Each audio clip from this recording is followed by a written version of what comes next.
आज हम लोग बहुपद में दो चार रैखिक समीकरण पढ़ रहे थे। आज हम लोग दो चार रैखिक समीकरण में ग्राफ देखेंगे।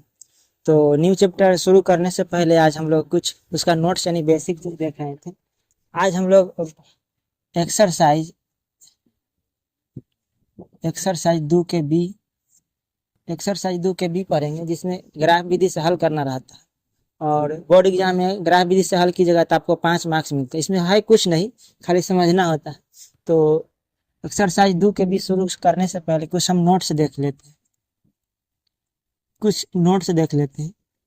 हम लोग दो चार रैखिक समीकरण देखे थे, यानी दो चर वाले रैखिक समीकरण दो चार रैखिक समीकरण का युग्म का मतलब होता है जोड़ा। तो हम लोग देखे थे ax plus by plus c बराबर 0 एवं dx plus ey plus f बराबर 0 होता है। यही होता है दो चर वाले रैखिक समीकरण का व्यापक रूप या युग्म का मतलब जोड़ा होता है। अब दो चर वाले रैखिक समीकरण तो एक इसमें दो समीकरण है, एक ये एक चर वाले रैखिक समीकरण का ग्राफ हमेशा सीधा होता है। दो चर वाले रैखिक समीकरण का ग्राफ भी हमेशा सीधा ही होता है। तो इसमें होता है क्या, इसमें कुछ क्वेश्चन पूछा जाता है कि जब दो चर वाले रैखिक समीकरण दो समीकरण है तो एक दूसरे के काटेगा, समांतर रहेगा, तो बताना है कि हलों के मान या समीकरण क्या होगा। तो हम लोग देखते हैं दो चर वाले रैखिक समीकरण एक दूसरे को यानी दोनों समीकरण कहने दोनों समीकरण का मतलब पहला और ये दूसरा दोनों समीकरण एक दूसरे को प्रतिच्छेद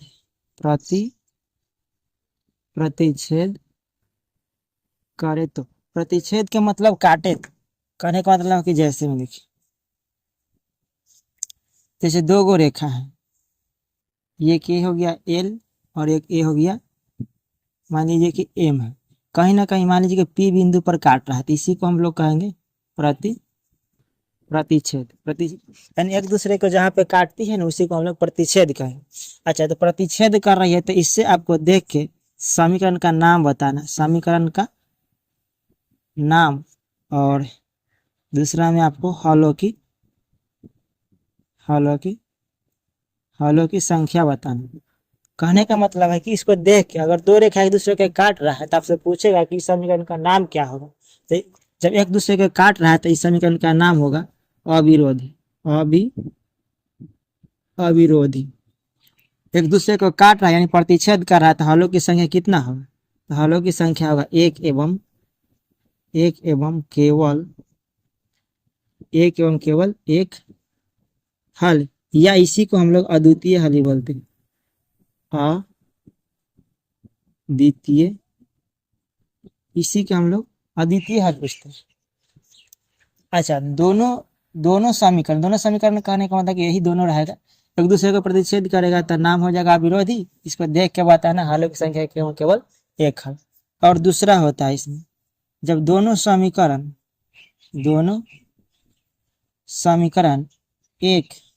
एक दूसरे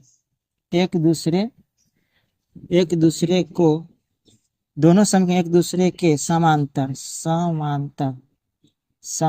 हो तो, अब देखिए एक दूसरे के समांतर हो तो समांतर कहने का मतलब जैसे इसका चित्र देख लीजिए, समांतर कहने का मतलब है ना कि दोनों रेखा के बीच की दूरी हमेशा बराबर। अब ऐसा ना कि बोर्ड पर आप देख के कहिएगा सर तिरछा है, थोड़ा सा इधर ज्यादा लग रहा है तो इधर कम, वैसे नहीं। समांतर कहने का मतलब होता है कि इस दोनों के बीच की दूरी जो होता है वो बराबर होता है। जैसे समांतर समझना है ना, तो आप लोग अपने अपने घर या किसी दूसरे के घर में देखे होंगे बांस वाला सीढ़ी होता है, जो पैर रखने का गिल्ली होता है वह समान होता है। समांतर कहने का मतलब है कि दोनों जहां तक जाने का मन है तहां तक जाएगा, लेकिन कभी आपस में सटेगा ये नहीं, इसी को हम लोग समांतर कहने का मतलब कि दोनों के बीच की दूरी हमेशा, दोनों रेखा के बीच की दूरी जो होना चाहिए वो बराबर होना चाहिए, इसी को हम लोग समांतर कहते हैं। अगर समांतर होगा तो आपसे पूछेगा कि समीकरण का नाम पूछेगा। यानी इसका नाम क्या है, ये दोनों रेखा देख के आपको बताना है इसका नाम क्या है। तो इसका नाम हो जाएगा विरोधी। विरोधी या असंगत भी कह सकते हैं, असंगत विरोधी कह सकते हैं या असंगत। अच्छा, बी में हलों की संख्या पूछेगा, हलों की संख्या पूछेगा तो इसका कोई हल नहीं होता।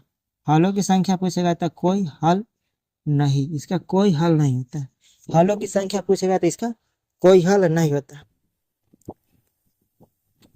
और तीसरा है इकार, तीसरा कि दोनों समीकरण, दोनों समीकरण एक एक दूसरे के संपाती संपाती संपाती हो तो। संपाती कहने का मतलब होता है ना, जैसे चित्र से समझिए।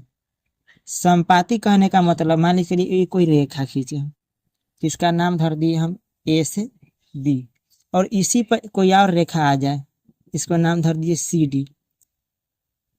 जैसे नहीं समझे, एक पैरिया रास्ता कहने का मतलब समझते हैं कि थोड़ा सा ही जगह हो उसमें, जैसे समझ लीजिए कोई गली है और दूसरा आदमी को आने का रास्ता नहीं रहता, सिर्फ एक ही को आदमी उसमें गए तो लाइन से ही जाना होगा या लाइन से ही आना होगा, तो उसी को हम लोग कहते हैं संपाती। संपाती कहने का मतलब कि एक ही रेखा पर दोनों एक ही समीकरण पर दोनों समीकरण आए, एक ही रास्ता पर दोनों समीकरण आए, इसी को हम लोग संपाती बोलेंगे। संपाती, इसी को हम लोग संपाती बोलेंगे। और इसको हम लोग समांतर बोलेंगे, समांतर। इसको तो प्रतिच्छेदी बोलेंगे। तो ऐसा दिखेगा तो इसमें पूछेगा आपका समीकरण का नाम, समीकरण का नाम पूछेगा। समीकरण का नाम पूछेगा तो इसका नाम हो जाता है आश्रित।